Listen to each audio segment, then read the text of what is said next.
Bismillahirrahmanirrahim.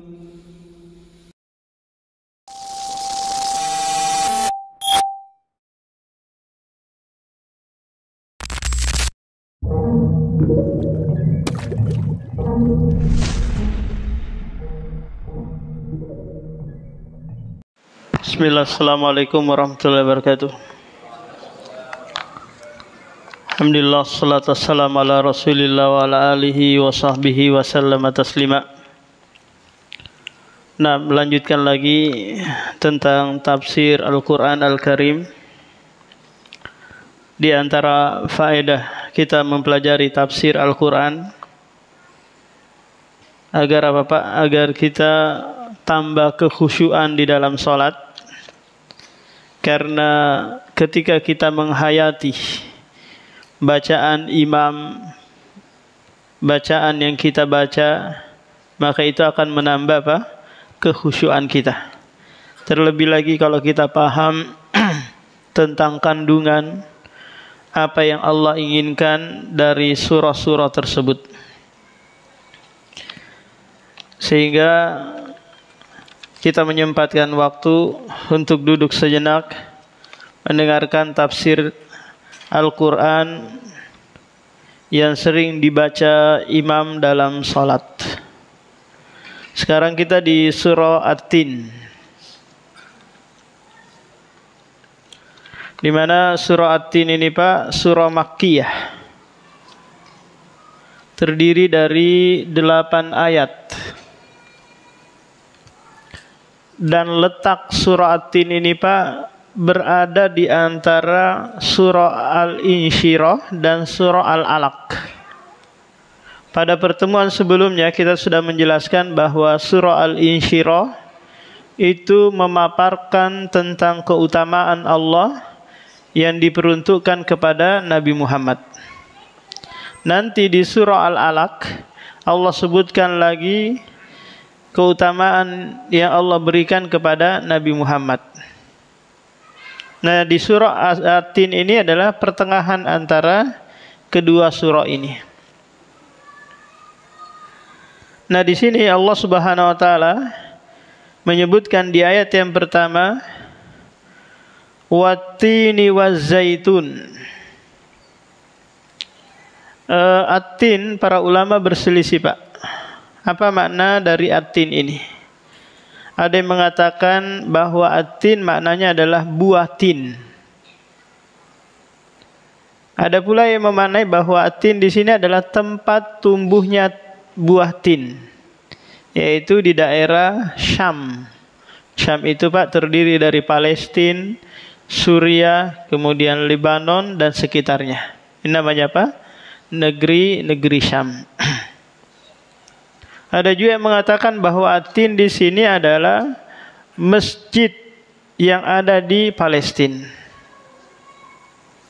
Tapi kebanyakan ahli tafsir mengatakan At-Tin di sini maknanya adalah buah tin, yang dia tumbuh di daerah yang ada musim dingin dan musim panasnya. Allah bersumpah dengan buah ini Pak, karena buah ini mengandung manfaat yang banyak bagi tubuh manusia. Sekaligus dia adalah buah yang paling mirip dengan buah yang ada di surga. Dari sisi apa kemiripannya ini Pak? Dari dua sisi. Sisi yang pertama Pak, buah tin itu semuanya dimakan. Kulitnya dimakan, bijinya dimakan, gak ada yang dibuang. Paham? Beda dengan buah-buah yang lain. Kalau buah lain Pak, taruhlah korma. Korma kita gak makan bijinya kan, dibuang. Pisang, kulitnya kita buang. Apalagi Pak? Durian. Dibuang kulitnya atau dimakan kulitnya? Nah, dibuang kulitnya, dimakan, terus ada lagi biji di dalamnya, kita buang lagi. Buah apa lagi kira-kira Pak? Buah naga, buah jeruk, semua pasti ada yang dibuang. Cuma satu buah ini Pak, yang dia tidak ada satupun yang dibuang. bijinya, kulitnya, semuanya dimakan. Bapak pernah makan buah tin? Kalau mau nanti pas umroh sehingga di Madinah, di sana ada jual 1 kilo 25 real atau 100.000. Di sini ada juga yang nanam cuma nggak semanis kalau beli dari negeri asalnya.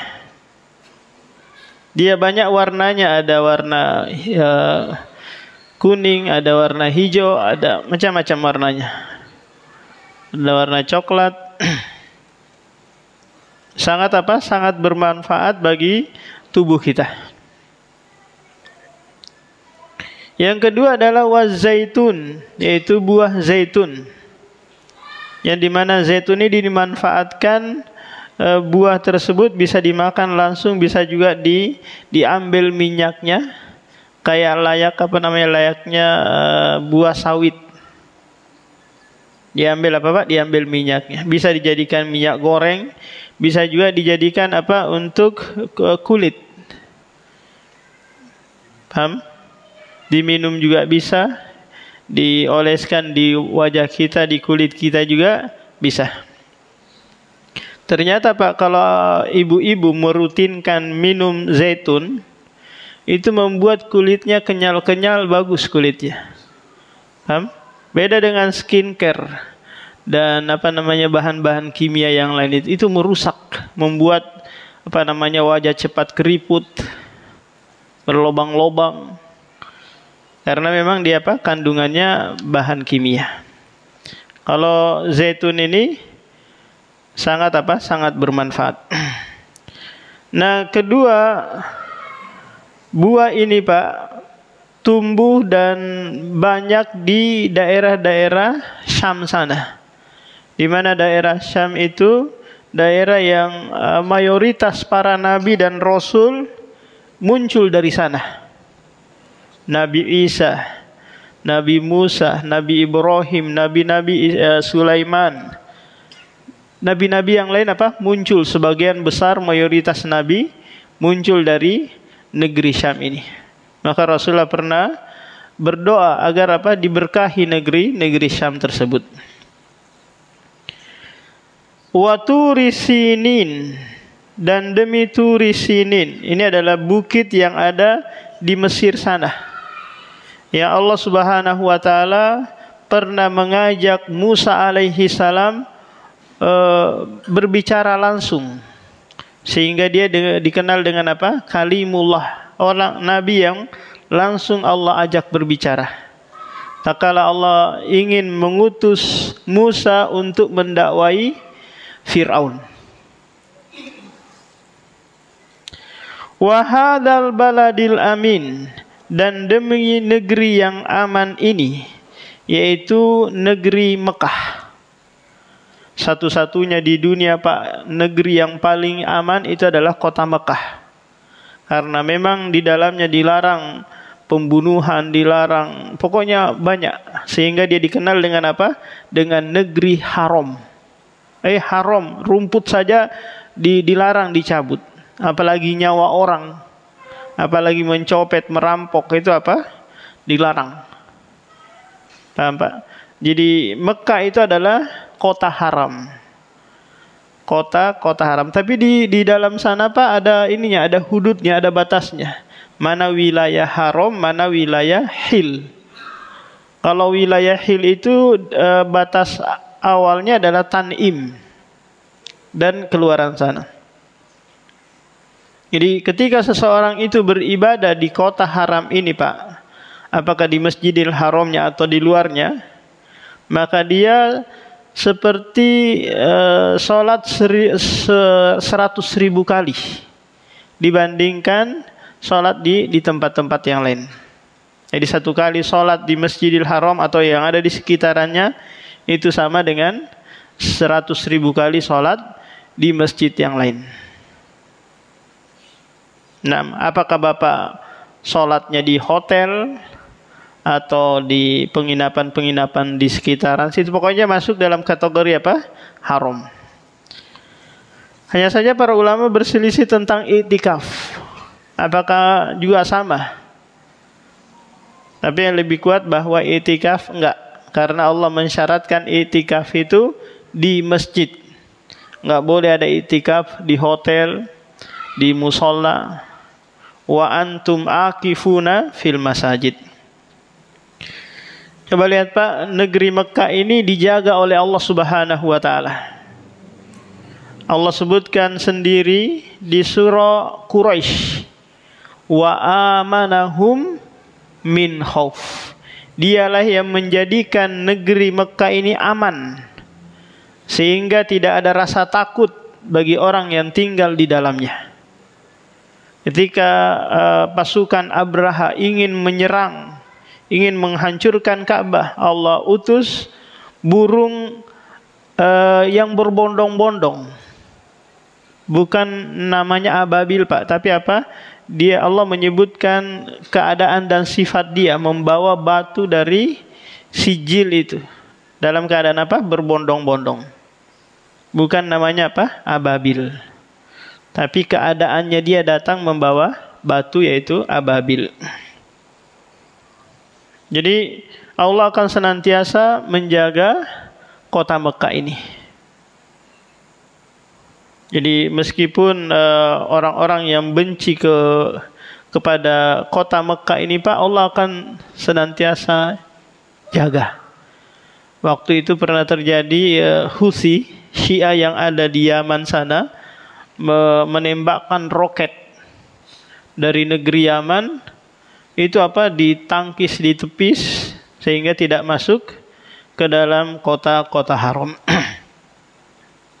Jadi meskipun di kota haram tersebut Pak, buah-buahan nggak muncul, kemudian karena tanah gersang, bebatuan, tapi Allah Subhanahu wa taala jadikan di dalamnya itu orang yang tinggal makmur. Semua makanan ada, buah-buahan ada. Karena ini adalah berkat doa Nabi Ibrahim untuk penduduk Mekah. Faj'al af'idatan nasi tahwi ilaihim warzuqhum minas samarati la'allahum yashkurun. Ya Allah, jadikanlah hati manusia itu rindu ke Ka'bah, rindu ke Masjidil Haram, dan berikanlah mereka rezeki berupa buah-buahan agar mereka bersyukur. Ini doa yang dipanjatkan oleh Nabi Ibrahim agar penduduk Mekah itu rajin beribadah dan kebutuhan tercukupi. Sehingga Pak, kalau Bapak pernah umroh, maka Bapak dapati buah yang itu tidak tumbuh di sana. Datang dari berbagai negara, dijual di kota Mekah. Jadi Allah Subhanahu wa taala di 3 ayat ini bersumpah dengan buah, dengan bukit, dan dengan negeri Mekah. Kenapa Allah Subhanahu wa taala bersumpah dengan 4 hal ini, Pak? Tujuannya menekankan khobar yang akan disampaikan setelahnya. Karena kebiasaan orang Arab, tak kala menyampaikan sebuah kabar penting itu dengan apa Pak? Disertai dengan sumpah. Kalau kita ini bukan kebiasaan kita Pak bersumpah kan? Kecuali pejabat yang mau diangkat, barulah disumpahi taruh Al-Quran di atasnya, meskipun dia nanti melanggar sumpahnya. Atau pencopet mungkin ditangkap, demi Allah saya nggak mencuri, padahal dia mencuri. Demi Allah saya nggak apa-apain. Paham? Orang Arab mereka kebiasaannya bersumpah kalau apa Pak? Kalau ingin menyampaikan sebuah kabar yang penting. Nah, kabar penting yang Allah sampaikan kepada kita, laqad khalaqnal insana fi ahsani taqwim. Sungguh kami telah menciptakan manusia dengan sebaik-baik bentuk. Allah di ayat ini Pak mengabarkan kepada kita semua bahwa kita manusia, muslimnya kah atau non muslimnya kah, semuanya diciptakan oleh Allah. Lantas orang tua kita ngapain? Orang tua kita hanyalah sebab. Paham? Meskipun terkadang tidak ada sebab tersebut, Allah bisa menjadikan manusia. Buktinya apa Pak? Buktinya Adam alaihi salam. Dia ada tanpa ada ibu dan tanpa ada ayah. Lihat pula Nabi Isa alaihi salam, dia ada tanpa ada ayah. Dia hanya ada ibu. Meskipun terkadang tidak ada sebab, Allah bisa mewujudkan, mengadakan manusia. Tapi kalau sekiranya Pak, Allah memberikan kesempatan nih kepada kedua orang tua kita, "Hei, silahkan kamu bentuk sendiri anakmu." Kira-kira dari bahan apa kita Pak mau menyusun hidungnya, telinganya, giginya, kulitnya, dari apa kira-kira Pak? Dari apa kita bentuk? Pasti nanti berantakannya. Bagaimana kita menyusun matanya, menyusun hidungnya? Paham? Bagaimana nanti pertumbuhan kelanjutannya? Tapi alhamdulillah kita diciptakan oleh Allah yang dia adalah musawwir, maha pembentuk rupa. Coba bayangkan Pak, di sini ada berapa orang nih? Ada sekitar 40 orang mungkin. Coba lihat, enggak satu pun yang sama wajahnya. Meskipun nanti wajahnya sama, pasti garis-garis yang ada di ibu jarinya itu, di jempolnya itu enggak mirip. Karena enggak satu pun di dunia jumlahnya miliaran manusia Pak, itu enggak ada yang sama di sini garis-garisnya ini. Yang dijadikan sebagai apa? Sidik jari. Paham? Karena Allah sebutkan di surah Al-Qiyamah, nusawwiyah banana, kami mampu menyusun kembali garis-garis jari jemari kalian. Laqad khalaqanal insana, sungguh kami menciptakan manusia dengan sebaik-baik bentuk. Alhamdulillah telinga kita Pak dibuat Allah lebar. Coba bayangkan lubang telinga kita enggak ada daunnya kayak hidung lubang telinga kita. Susah untuk mendengar. Paham? Allah mungkin kalau Allah jadikan lubang hidung kita menghadap ke atas, hujan dikit bersin kita. Apalagi tinggal di balik papan gak nentu hujannya. Paham? Allah jadikan mata kita seimbang Pak, agar kita fokus tak kala melihat sesuatu. Kalau hanya satunya menghadap kemana, satunya menghadap kemana, akhirnya kita juling kan. Tapi alhamdulillah Allah bentuk dengan sebaik-baiknya. Seandainya gigi kita Pak tumbuhnya kayak rambut, akan banyak nanti pangkas pangkas gigi yang akan muncul, bukan pangkas rambut lagi, karena tumbuh terus dia.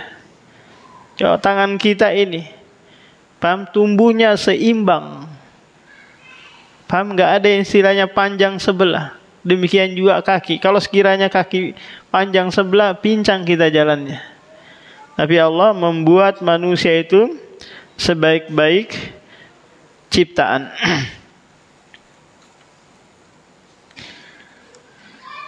Tak kala ada seorang raja membawa istrinya yang cantik itu Pak berjalan di tengah malam yang sedang bulan purnama. Lantas dia melihat ke atas sambil menikmati keindahan bulan purnama. Kemudian berkata kepada istrinya, "Kalau sekiranya kamu tidak lebih cantik, tidak lebih indah daripada rembulan, maka saya akan ceraikan kamu. Kalau kamu tidak lebih indah daripada rembulan, saya akan ceraikan kamu." Ucapan ini sudah terlontarkan Pak. Akhirnya dia bingung, apakah ini sudah jatuh talak atau belum. Akhirnya dia kumpulin ulama-ulama yang ada di negerinya. Kemudian ada seorang anak kecil yang ikut juga ngumpul di situ, murid Imam Abu Hanifah. Tak kala si raja ini bertanya kepada ulama-ulama ini, apakah ucapan saya ini sudah jatuh talak? Kata ulama-ulama yang ada, sudah jatuh. Nah, kecuali anak kecil ini Pak mengatakan belum jatuh talak. Oh, kenapa? Karena Allah berfirman, laqad khalaqnal insana fi ahsani taqwim. Sungguh kami telah menciptakan manusia dengan seindah-indah, sebaik-baik bentuk. Maka istrimu itu lebih indah dari apa? Daripada rembulan. Istri Anda itu lebih indah, lebih cantik daripada rembulan, karena Allah yang mengabarkan sendiri. Tsumma radadnahu asfala safilin.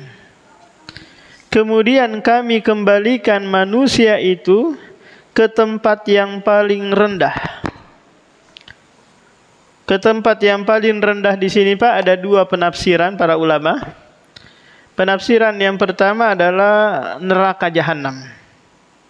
Penafsiran yang kedua ini yang lebih mendekati pada kebenaran, yaitu apa? Ardhalul umri. Ardhalul umri itu Pak masa pikun. Masa apa? Masa pikun. Yang Allah sebutkan di surah Al-Hajj, tujuan Allah menjadikan manusia itu pikun hatta la ya'lama mimba di ilmin syai'a, hingga manusia itu tidak lagi mengetahui apa yang sebelumnya dia ketahui. Paham Pak? Ini tujuan Allah menjadikan manusia itu pikun. Coba kalau Bapak punya teman yang pikun, Bapak datang saja, kamu masih ingat saya enggak? Enggak, saya lupa. Siapa ya kamu ya? Lupa. Kamu ingat enggak masa lalu kita yang pernah korupsi bareng di kantor apa gitu? Saya lupa. Semua yang dia pernah ingat itu dilupakan. Ini namanya apa? Ardhalul umri. Masa-masa pikun. Nah, kalau seseorang sudah berada dalam kondisi ini Pak, maka dia tidak ada lagi kewajiban sholat, puasa, zakat, seluruh pembebanan terangkat. Hilang apa? Hilang darinya. Gak ada lagi. Gimana? Karena orang tujuannya sholat kan untuk mengingat. Dia gak mengingat lagi. Paham? Cuman masih bisa apa Pak? Masih bisa diajak ngobrol. Cuma untuk mengingat sesuatu dia gak bisa lagi. Lupa semuanya. Maka Rasulullah SAW senantiasa berlindung dari apa? Dari ardhalil umur ini. Dari masa-masa apa? Masa-masa pikun. Orang Pak, untuk terhindar dari sifat ini, penyakit pikun ini, salah satunya dengan apa? Dengan banyak-banyak membaca Al-Quran. Banyak-banyak beribadah. Karena Allah sendiri nanti yang akan menjaga Anda di saat Anda akan apa? Tertimpa masa pikun. Ihfazillaha yahfazka. Jagalah syariat Allah, niscaya Allah akan menjaga tubuh Anda, menjaga keturunan Anda di saat Anda akan mengalami masa pikun. Jadi orang yang sudah seperti ini Pak kondisinya, nggak usah lagi sholat sudah. Paham? Cuman yang menjadi istimewa adalah tak kala sebelum dia pikun Pak, dia rajin sholat, rajin puasa, rajin dia ibadah. Maka setelah dia pikun nanti, maka terus mengalir pahalanya meskipun dia tidak melakukan hal-hal yang biasa dia lakukan. Kayak apa? Kayak orang yang safar atau orang yang sakit Pak. Kebiasaan dia sholat berjamaah, kebiasaan dia ngaji, kan dia tinggalkan. Karena ada kondisi safar atau sedang sakit, dia tinggalkan, tapi tetap mengalir pahalanya. Oleh karena itu Allah berfirman di ayat setelahnya, illal ladzina amanu wa amilus solihat falahum ajrun ghairu mamnun. Kecuali orang-orang yang beriman dan beramal soleh, bagi mereka pahala yang tidak ada putus-putusnya, terus mengalir meskipun dia dalam keadaan pikun, meskipun dia tidak lagi beramal, tapi pahala mengalir terus. Inilah keistimewaan mereka yang sebelum pikun rajin ibadah, rajin melakukan amalan-amalan. Maka Rasulullah mengatakan, Pak, khairukum man tola umruhu wa hasuna amaluhu. Sebaik-baik kalian adalah orang yang makin panjang umurnya makin baik amalannya. Bukan makin panjang umurnya makin jadi-jadi amalannya. Tua-tua keladi. Makin tua makin jadi. Nah, ada seorang anak dulu pernah bertanya gitu tentang orang tuanya yang sudah berumur 70 tahun lebih gitu. Nggak sengaja dia melihat WA bapaknya ini. Ternyata isinya chattingan dengan akhwat yang isinya mesra-mesraan gitu. Isinya sayang-sayangan. Lantas si anak ini bertanya, bagaimana sikap saya, Ustadz? Melihat bapak yang seperti ini, apakah saya sebarkan kepada ibu saya, saudara saya? Karena ini makin tua makin jadi. Maka jangan disebarin. Pegang tahan rahasia tersebut. Nanti kalau ada kesempatan ngobrol dengan abimu atau bapakmu, maka engkau yang pertama lakukan minta maaf. Pak, saya nggak sengaja melihat WA bapak dengan akhwat. Mohon maaf terlebih dahulu. Setelah itu baru ditawarin, kalau sekiranya bapak kepengen nikah lagi dan si akhwatnya itu mau, saya dukung, Pak. Paham? Tapi kalau sekiranya si akhwatnya nggak mau, lebih baik ini ditinggalkan. Karena ini jalan menuju perzinaan atau selingkuh atau kumpul kebo. Tapi tetap dengan dengan qaulan layyina, perkataan yang lemah lembut, perkataan yang baik. Karena Allah memerintahkan kita, meskipun orang tua itu mengajak kita kepada kesyirikan, tetap ucapkan ucapan yang baik. Apalagi ini hanya perbuatan dosa besar atau dosa yang mengantarkan kepada perzinaan. Jadi di ayat ini Pak, Allah mengabarkan bahwa orang-orang yang beriman dan beramal soleh akan terus mengalir pahalanya. Ternyata Pak, dua hal ini merupakan sebab atau hal yang dicari oleh semua orang. Semua manusia Pak hanya mencari satu hal dalam kehidupannya ini. Mau dia muslimnya, mau dia kafirnya, mau dia pekerja, pengangguran, semua manusia mencari satu hal dalam kehidupannya, sadar atau tidak. Apa kira-kira yang dicari Pak?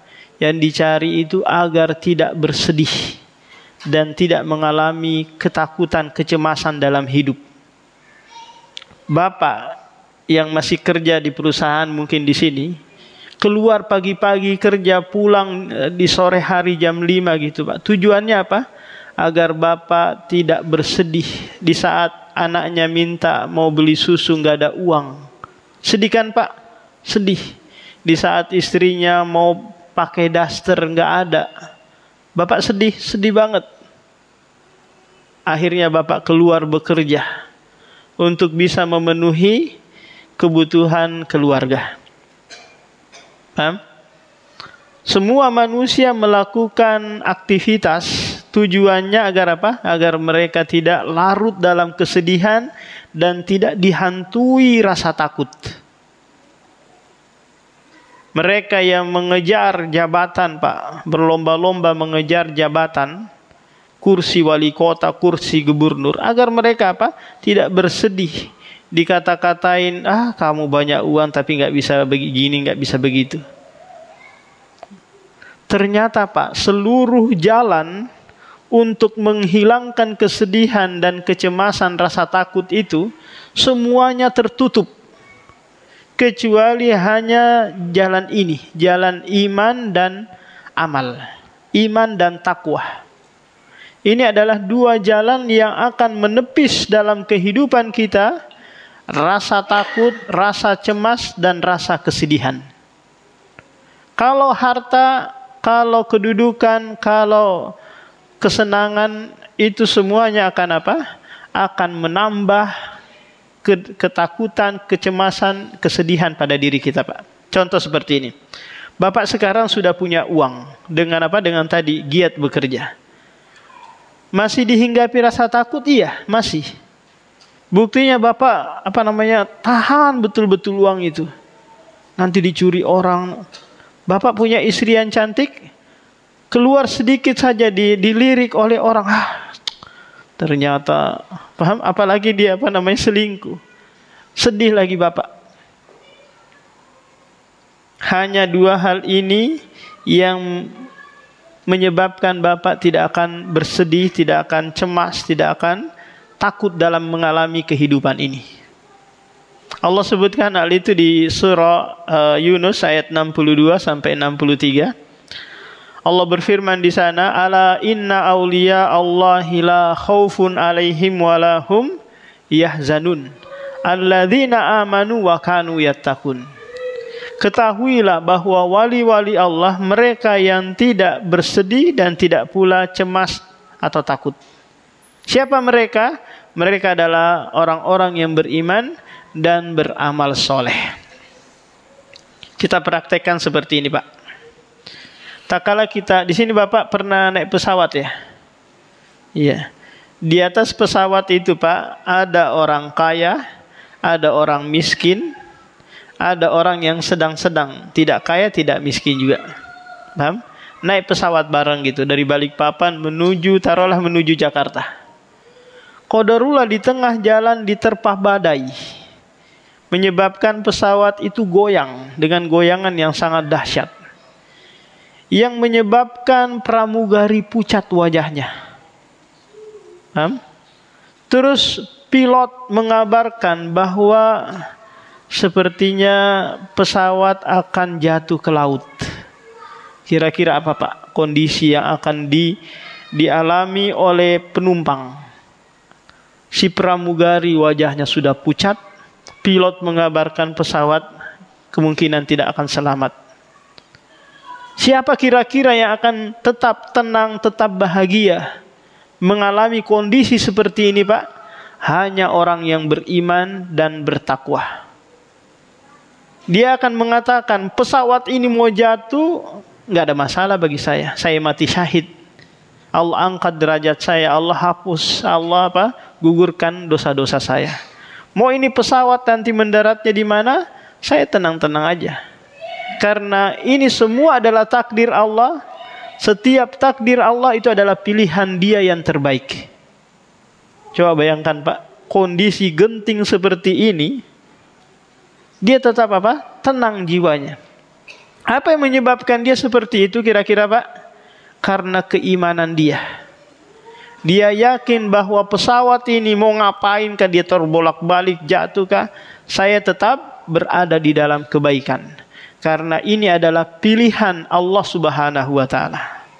Seberapapun pilot itu mengusahakan, toh juga ketentuannya kembali kepada takdir ilahi.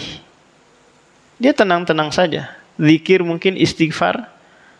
Mau apapun yang terjadi, bismillah aja, sudah tawakal. Beda dengan orang yang tidak beriman, Pak.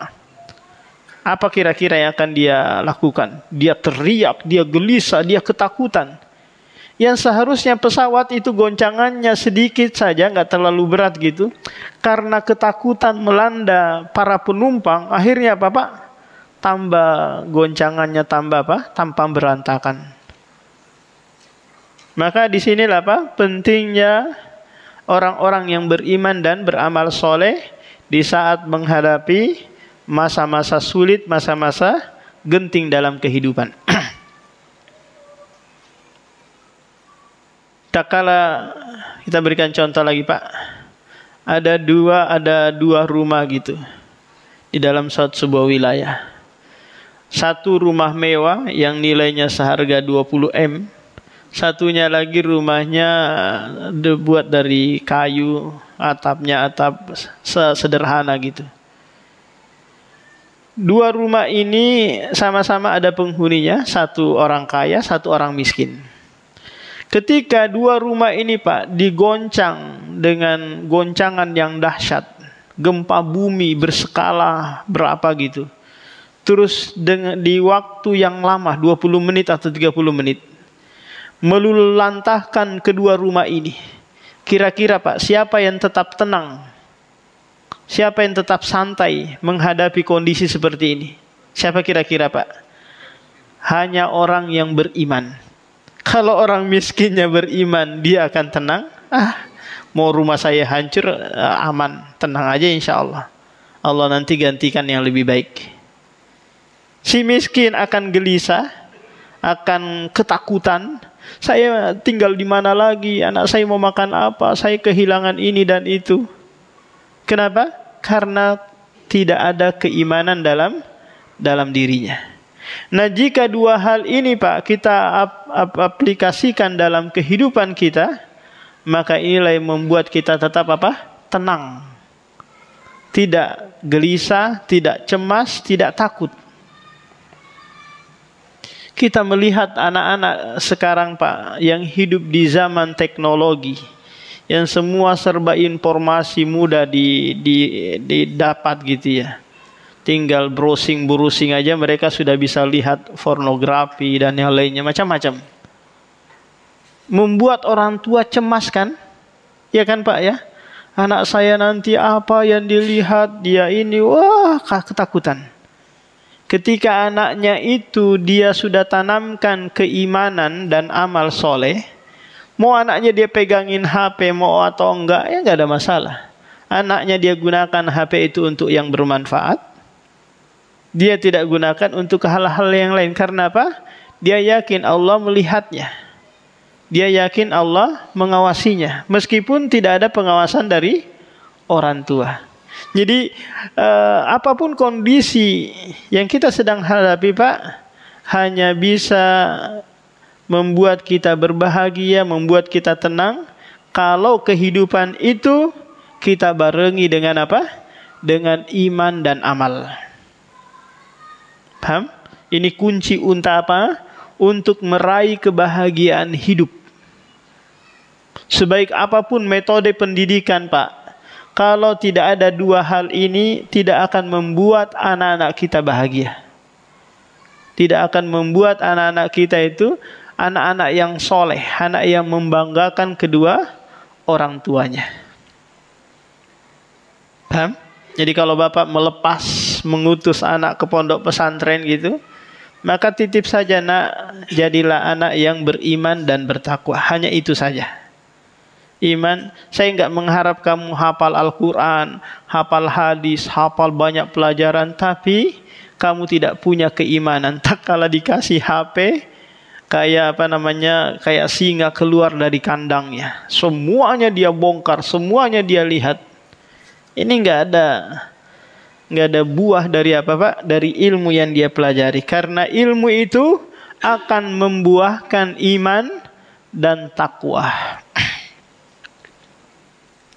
Nah, inilah pentingnya kita menjalani kehidupan dengan apa Pak? Melandasi iman dan takwa. Maka perhatikan Pak, di dalam Al-Quran itu ratusan ayat ya yang menyebutkan tentang hal ini. Iman amal, iman amal. Menunjukkan bahwa ini adalah kunci kebahagiaan, kesuksesan hidup dunia maupun akhirat kelak. Dua hal ini harus senantiasa ada. Tidak boleh hanya iman saja tanpa ada buah amalan. Tidak boleh juga amalan tanpa didasari oleh iman. Karena ahlu sunnah wal jamaah meyakini bahwa iman itu terdiri dari qaulun wa amal. Ucapan dan perbuatan, pembenaran di dalam hati.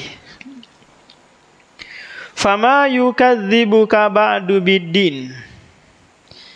Allah Subhanahu wa taala mengatakan di ayat ini, apa yang menyebabkan mereka tetap mendustakan agama? Padahal Allah yang menciptakan mereka, Allah yang memberikan rezeki, Allah yang mengatur kehidupannya. Apa kira-kira Pak yang menyebabkan mereka tetap mendustakan agama adalah akal mereka. Dalil utama mereka adalah akal, sehingga mereka mengingkari keberadaan Allah Subhanahu wa taala dan yang lainnya. Alaihissallahu bi ahkamil hakimin. Bukankah Allah itu adalah sebaik-baik hakim? Maka jawabannya bala, benar. Allah sebaik-baik hakim. Allah itu Pak memiliki nama Al-Hakim. Al-Hakim itu memiliki dua makna. Makna yang pertama adalah Dzul Hukmil Kamil, pemilik hukum yang sempurna, yang dimana putusan Allah tidak ada satupun yang berani menyanggah, membantah, dan tidak ada yang bisa menolak.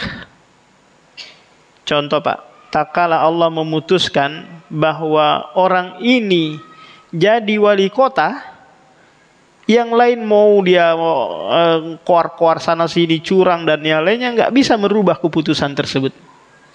Kalau Allah sudah menentukan bahwa si fulan ini meninggal dunia hari ini tidak bisa diganggu gugat. Meskipun dia bawa pasukan yang banyak, uang, datangkan dokter yang ahli, nggak bisa ditolak. Karena apa? Ini adalah putusan hukuman dari Allah Subhanahu wa taala. Ini makna yang pertama, Pak. Bahwa Allah memiliki apa? Sifat Dzul Hukmil Kamil, pemilik hukum yang sempurna. Beda dengan hukum manusia, Pak. Coba perhatikan hukum undang-undang dasar itu atau KUHP itu. Paham? Tak kala diputuskan, ada saja, oh harus begini, harus ini, harus dicari lagi. Akhirnya apa? Digagalkan. Dirombak lagi, direvisi lagi, macam-macam. Namanya apa? Buatan manusia yang tidak sempurna. Paham? Nanti ada diganti lagi, ada macam-macam. Perombakan demi perombakan. Makna yang kedua bahwa Allah Dzul Hikmatil Balighah, pemilik hikmah yang sangat sempurna. Tak kala Allah Subhanahu wa taala melakukan sebuah perbuatan, Pak, itu pasti terkandung hikmah yang sempurna. Di di kampung kita, taruhlah di sini di Poka, Pak ya. Di Poka ini ada orang baik, ada orang jahat. Ada orang taat, ada pelaku maksiat. Ada muslim, ada kafir. Macam-macam manusia di sini. Apakah ini hikmah Allah? Apakah ini perbuatan Allah? Iya, perbuatan Allah. Terkandung hikmah di dalamnya. Apa kira-kira Pak yang Allah inginkan ketika ada orang buruk, ada pelaku maksiat, ada orang kafir? Minimalnya Allah ingin dikenal. Coba kalau nggak ada pelaku maksiat, Pak, itu nggak mungkin Allah dikenal dengan namanya Al-Ghaffar, At-Tawwab. Paham? Karena nggak ada yang bertobat, nggak ada yang minta ampun, nggak ada yang salah kok. Nah, kehadiran pelaku maksiat di sekitaran kita itu, Pak, sebagai ladang pahala juga bagi kita. Buktinya apa? Buktinya kita ke sana memberikan nasihat, dapat kita pahala. Kita suruh dia berbuat baik, dapat kita pahala meskipun apa? Dia tidak mengerjakannya. Paham? Jadi tidak ada istilahnya apa? Syarru mahdo, keburukan yang murni keburukan. Karena di setiap keburukan itu pasti ada kebaikan di dalamnya. Nah, ini akhir dari surah At-Tin. Demikian subhanakallahumma wa bihamdika.